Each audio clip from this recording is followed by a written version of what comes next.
Yeah, Stevie Nicks has like 8 years from age, let's see, I want to say age like 45 to 53 that she doesn't remember because she was taking so much Klonopin. Oh, yeah. And she'd gone to rehab and gotten off coke, and I think she was an alcoholic too. She's a major partier. Right. And her shrink put her on Klonopin to help her anxiety, and then she kept getting anxious anyway, so she kept upping it, and to the point You that she's re-addicted her. on Klonopin, yeah, and she doesn't remember anything from the 8 years. It's a complete blank. Wasn't she suing him? She's to get 70 those and she 8 thinks years she's 62. Yeah, I think she was. I think there was something going on there. Yeah, because she alleged that he robbed her of 8 years of her life, that she could have been producing music. It was crazy. And Lindsey Buckingham got physical with her. Oh. Nobody should be seeing his concerts or buying his records. Well, now they're not. Parents gave you a girly name to toughen you up. I like it. The whole band saw it. You went nuts on her? You went see mode, and they were like, okay. Yeah, it was weird too. They were just trying to convince him to tour, just like they were this year. And See ya. He didn't want to tour, and I think they said, "Well, cool, then we'll tour without you. See ya." And that was in '87 when they got Rick Zito and Billy Burnett, I think, played with them. Mm. But they had everybody else, and Lindsey was. I think they were kind of ragging on him, like that he should go out, and he got all huffy when they said, well, "We're doing it without you," and he ends up. I think Stevie sort of challenged him, and that surprised him because she's so elastic and pliable. Really? Derek's calling back. He didn't think she had any backbone, and when she had backbone, he went nuts and shoved her. And oh, wow! Hello. Yeah, I think he slapped her or something. Hello, Derek. What's happening, man? How you doing? I'm doing well. What are you working on now? Well, I'm currently in Georgia, and I've got some projects that I'm writing. I'm not freelancing as much as I was. Mm-hmm. I'm just kind of trying to focus on doing some of my own stuff. Can we claim you're a Hollywood friend of ours now? Sure. Okay. I was there almost a decade working on some crazy stuff. I know. I was really pumped when you said you were working on Sober House with Andy. Yeah, that was a long time ago. When I got to California in 2008 when the writer's strike happened. Yeah. So I didn't start working in production until the beginning of 2009, and I worked on Paris Hilton's BFF for MTV. And then the same coordinator for that show worked on Celeb Rehab. So I went from one show to another. Is Paris Hilton... Can you answer that question? Why are you breathing so hard? He's fired up. Is Paris Hilton possibly the stupidest person you've ever met?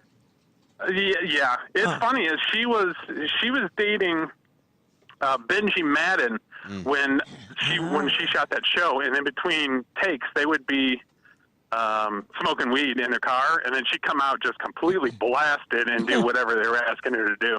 Pretty funny. Wow. Is the person still her BFF?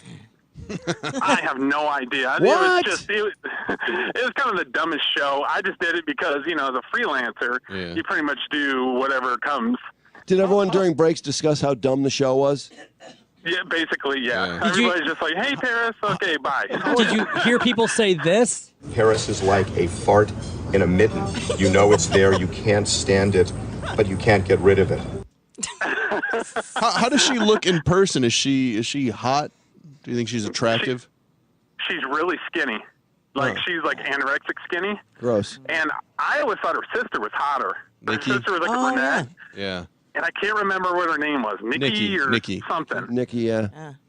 So Andy, though, on Sober House, I saw him on, you were part of the Celebrity Rehab that he was on? Yes. I was a PA for part of it, and then I did some office stuff for part of it. And he came in like mid-season in Sober House. I don't remember seeing him too much during the Celeb Rehab. Okay. Now, in Sober House, I remember that Steven Adler snuck out for a little bender and came back, and he was high off his ass and totally denying it. Do you remember that episode? Oh, yeah. I was there. He, a few times, he had snuck drugs into the Sober House, and they had busted him, and then they finally, told him to to get out of here. Mm-hmm. And the night that they basically kicked him off, they said, Derek, we need you to go over where Steven is and just kind of stand by so that there's somebody from production that's there. So I'm in his buddy's like living room, and Steven Adler is completely blown out of his mind, like in one of the bedrooms. So I literally was just waiting for him to like appear for at least 5-6 hours, and then they're like, okay, yeah, we're good, and you can leave. I'm like, oh, awesome. Wow. How was Tom Sizemore and Heidi Fleiss? I know that was some weirdness going on there. Now, Tom Sizemore, I worked on a few movies with him later. I never really talked to him too much when he was at Sober House. Because I don't know if you ever look at the IMDb page, they had so many celebrities going in and out. They would have them on for an episode or two, and then they're gone, and they pull somebody else in. I don't know if that was MTV basically saying, no, we need somebody else, or if these people are just flaking. I'm not sure. In your opinion, who's the most fucked up person in the Sober House that you would have bet would fall off the wagon? Gary Busey. Oh yeah. Oh really? Oh, huh. Wait, Yeah, he said he wasn't addicted. Rehab. He claimed he wasn't even addicted though. He was on Celeb Rehab, and I was inside, like the craft service area was sort of off the beaten path, just so that they could film down the hallways if the celebrities are walking around or whatever. And this dude would walk up to women, straight up, don't say nothing, just kind of stare at them, get within like 2 inches of their face, and then just kind of turn around and walk away. Like, he was doing it to staff, he was doing it to production. People were just like, what the hell is wrong with this guy? Like, he was weird.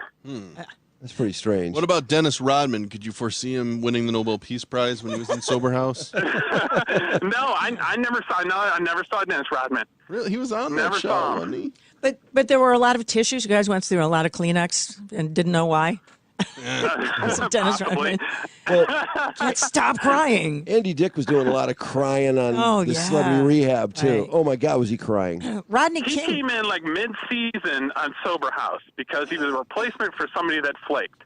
And we went to this location where a porn star or something was that they were trying to get to come to the Sober House, and she was blasted out of her mind. And I guess Andy had known her through the partying scene or something. So they take Andy and the camera crew, and they walk inside here. And I had wrote in the email I sent you guys, there was a stack of like porn because she was a porn star, so she was grabbing anything and everything that she was in. This thing was like 6, 7, 8 foot tall. He went to go grab from the top, and he grabs from like the middle. It's like, ooh, I don't want to touch any of it. As soon as he grabs the thing from the middle, the whole thing falls down. Everybody starts laughing. It's pretty funny. Were you in the year that George Clinton was there? No, because I think they did like 2 seasons. Right. And the second season I think was bad, and I don't know if they even got through a full season. What about Rod King? Yeah, Rodney. You know what? Rodney King was really nice. Yeah, everybody liked him. He had this crazy girlfriend. She was about 5'2", and she was constantly in his ear, just driving him nuts. He would go and he would take walks around the neighborhood in the morning, and he'd take walks around just to get away from this lady. But he was super nice. He's very polite.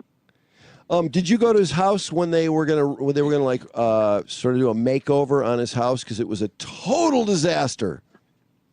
I went there. His house is in San Bernardino County. I went there like after they were just finishing the pool that I guess he was found dead near his pool. Yeah. They were just finishing that, and they had put a sign in the front yard of his house that said King's Castle or King's Place or something. Sweet. And he was like, no, I don't want anything. I don't want any of that stuff on my lawn because I don't want anybody to know that I'm here. Basically, like he made a big deal out of a sign in the front lawn. Were you with them when they picked him up to take him to rehab when he puked out of the side of the car? That was hilarious. No, I wasn't there. Balls. They had different people basically following the celebrities. I had heard about it, but I wasn't there when he did that. Did you have to follow any of them, like that you were assigned to? Shifty? Yeah. I was with that Jennifer. I don't remember her last name. Oh, the one that ran she was it. like the house mom. Yeah, yeah. Were you bummed? Jimenez. She was kind of boring. Yeah, that's you should be bummed. Like you could have been with Jeff Conaway. That guy's a thrill a minute. He was crazy because he'd be in when Rest he was in peace. Celeb Rehab, he would be in this wheelchair, and then he would go up and down the hallway just screaming and screeching. Yeah. He was by far and away the most fucked up, wasn't he? Oh, he was a wreck. Yeah. Rod King, had he spent his $4.4 million by then? Do you know offhand? What he had said, what he told us, because you could talk to him and they would completely just, tell you about stuff. I don't know if they like telling you about their life or something, but he basically was saying that, like, for example, if he gets $1 million, his lawyer or his people would be like, okay, Rodney, whatever you need to basically get you by, we'll give it to you. Oh. So he said, okay, I'll do like $200,000 and I'll get a car and a house and all that stuff. And then I think he went to the well like once or twice, and then he doesn't realize that half that money is basically gone to his people and to his lawyers and his team and all that stuff. God. So he blew through all that money within like a month or two, is what he was saying. $4.4 million. Yeah, that's ridiculous. I couldn't believe it. I'm like, this guy's super cool, and he seems like he's pretty level-headed. But I don't know. He must be complete different. He must have been a complete different person when he was on something or he was drinking or whatever, because he was super chill when I had met him. Well, he had a tow truck business, didn't he? Because he was puking out the window of the tow truck. Yeah. And then I thought though, when they went to his house to make it over, and it was like a bomb went off inside the house. Oh my God, what a partier! And it was a total wreck. It was like sort of like a hoarders or something. I mean, it's just gross. But they fixed it all up, but it wasn't that big a house. It was like, wait, I thought this guy won $4.4 million for getting the shit beat out of him. And he just had this little house. It did have a pool. Party the rest of it away. Well, the pool, or gave it, or his lawyers took it. Well, wow, Derek. Any other shows that you worked on that we'd be interested in? Well, I'm trying to think offhand what else. I worked on a lot of independent films, low budget, nothing. I had met. I'm trying to think of anything else that stood out. I worked on a lot of MTV and VH1 stuff. When I did you ever work on Singled Out? I'm sorry? Singled Out with Chris Hardwick? I think he's younger. I know, I'm just joking. that was already done and gone by the time I got there. What shows on MTV? I worked on Ultimate Parkour Challenge, which is these crazy kids that be jumping off of like rocks and stuff. Oh yeah. Oh, parkour was great for about 1 minute. Yeah, and that show lasted literally like 1 minute in a season, and it was done. But it was cool. They dumped a bunch of money into it. Boring. What about VH1, Derek? I worked on the Icky Twins, the dating game. Didn't you work on Tila Tequila? No, I worked on the one with the twin girls. Oh, the Tila had did the season prior, and then she didn't want to do it anymore, so they got these two twin blonde girls. Yeah. Okay. Were they hot? Oh, yeah. Yeah, they were nice looking. Ricky and Vicky. Yeah. And there was, the thing was, the thing at the end is one of them was already, like, engaged. Like, she wasn't even looking for anybody, and the other one was, like, lesbian or something. What? Yeah. What a joke. Hey, how can you be a lesbian and your sister is meterosexual? And because they're the same. Her twin? Her twin, you mean? Yeah, it was crazy. Yeah, they're the same cell. Maybe they were on the spectrum. Different DNA. That's crazy. Oh, well. Well, man, Derek, hey, I appreciate the info. We were curious about Andy. Anything you might have, because we have him on a lot, and all things Andy are interesting. Yeah. In case you were wondering, by the way, the Icky Twins, as of February 2017, work as resident bartenders at Bandito's Tacos and Tequila in L.A. Oh, good for them. In case you want to go contact They're them doing again. so well.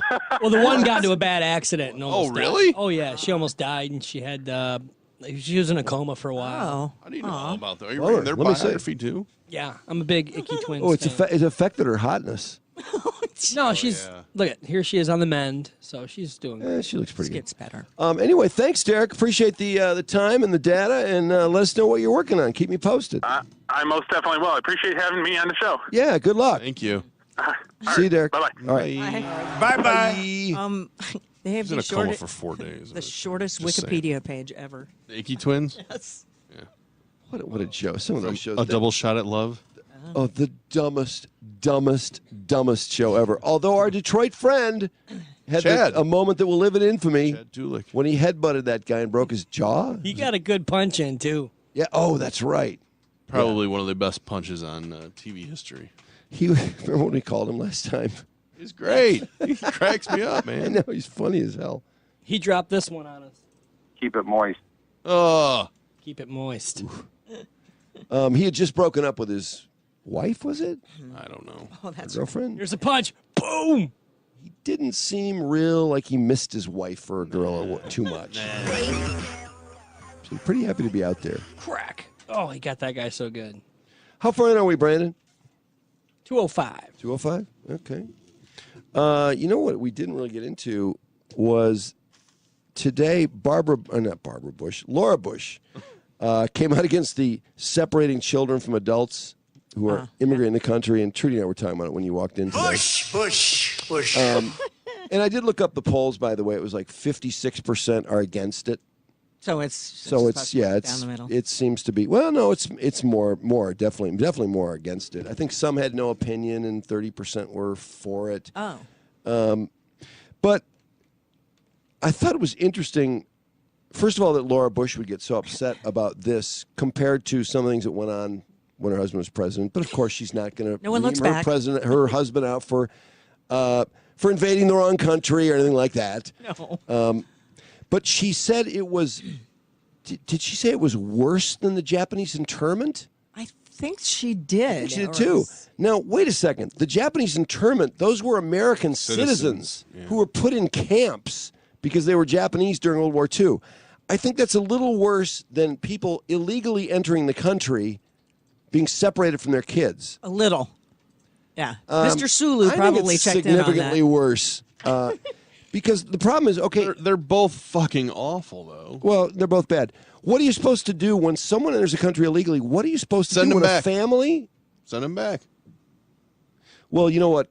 Previously, they've done this before. This is not the first time they've separated them. They charged them criminally before? I don't know what they did, but they were a lot of illegals. They were jailed, and their kids were put in separate areas because you can't jail an adult with children. They weren't charged criminally, which takes a long time. It was a civil thing where they would send them back to the country they came from. Well, that's not what, according to the story I read, was they not only were they separated, but there was an outcry over the separation. Nothing like this, by the way, but there was an outcry over it, and they started giving them something akin to bail, where they would say, okay, you're free, and you have to report back. You're supposed to report civil back. infraction And then versus a they criminal. didn't report back. So they essentially became part of the lump of people in the country illegally, making their own life, doing whatever they do.